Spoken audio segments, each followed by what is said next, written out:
Shalom saudaraku yang dikasihi oleh Tuhan Yesus. Mari kita melanjutkan renungan kita dengan tema Allah yang menuntut pembalasan. Ibrani pasal 10 ayat 30. Demikianlah firman Tuhan. Sebab kita mengenal Dia yang berkata, pembalasan adalah hakku. Akulah yang akan menuntut pembalasan. Dan lagi Tuhan akan menghakimi umat-Nya. Saudara, ketika seseorang melakukan kesalahan, kita sering ingin membalas dengan cara kita sendiri.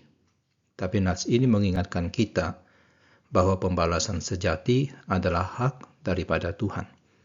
Dan itu sebenarnya kabar baik bagi kita semua. Dikatakan sebab kita mengenal Dia yang berkata, pembalasan adalah hakku. Akulah yang akan menuntut pembalasan. Dan lagi dikatakan Tuhan akan menghakimi umat-Nya. Kutipan dari Ulangan 32 ini menegaskan hak eksklusif Allah untuk melaksanakan keadilan yang ultimat. Pembalasan adalah hakku. Ini bukan berbicara tentang dendam, tetapi keadilan yang kudus yang menegakkan tatanan moral dan melindungi kebenaran. Pembalasan Allah tidak digerakkan oleh emosi, tetapi oleh komitmen terhadap tatanan moral dan perlindungan kebenaran. Pembalasan Allah selalu sempurna di dalam keadilannya dan tepat dalam tingkat keparahannya. Firman Tuhan berkata, Akulah yang akan menuntut pembalasan. Ini menjamin bahwa keadilan ilahi akan diselesaikan. Kata membalas menyeratkan memberikan kembali apa yang pantas diterima, memastikan bahwa konsekuensi tindakan sesuai dengan bobot moral tindakan tersebut. Pembalasan Allah tidak berubah-ubah atau berlebihan, tetapi dikalibrasi dengan tepat untuk mencocokkan sifat dan tingkat keparahan pelanggaran. Hal yang kedua dikatakan Tuhan akan menghakimi umat-Nya. Di sini menekankan bahwa penghakiman ilahi itu meluas tidak hanya kepada bangsa-bangsa kafir, tetapi kepada umat Allah sendiri ketika mereka memberontak terhadap otoritasnya.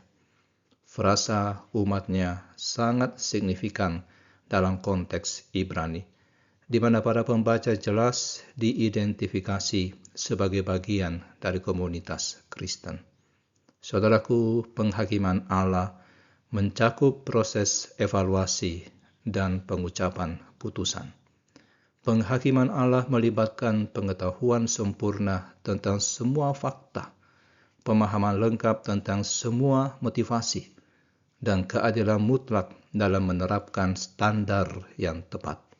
Kepastian penghakiman ilahi berarti tidak ada kesalahan yang akan lolos dari perhatian atau konsekuensi, dan tidak ada tindakan benar yang akan tidak mendapat pahala.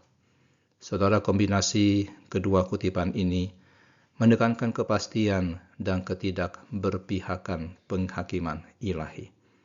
Allah akan membalas semua orang sesuai dengan perbuatan mereka. Apakah mereka orang luar atau anggota umatnya sendiri?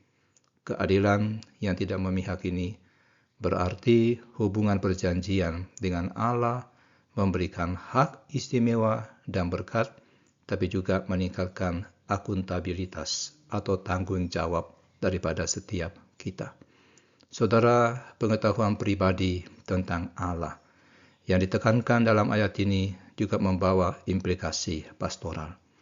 Penulis tidak mengancam pembacanya dengan dewa yang tidak dikenal dan tidak dapat diprediksi, tetapi mengingatkan mereka tentang karakter Allah yang mereka kenal dan layani. Allah ini tidak hanya ramah dan penyayang, tapi juga adil dan kudus. Mari kita berdoa. Ya Allah yang adil dan kudus, kami mengakui bahwa pembalasan adalah hak-Mu. Kami bersyukur bahwa keadilan-Mu tidak bergantung kepada keterbatasan manusia. Bantu kami hidup dengan menghormati kedaulatan-Mu dan mempercayai keadilan-Mu yang sempurna. Di dalam nama Tuhan Yesus kami berdoa. Amin.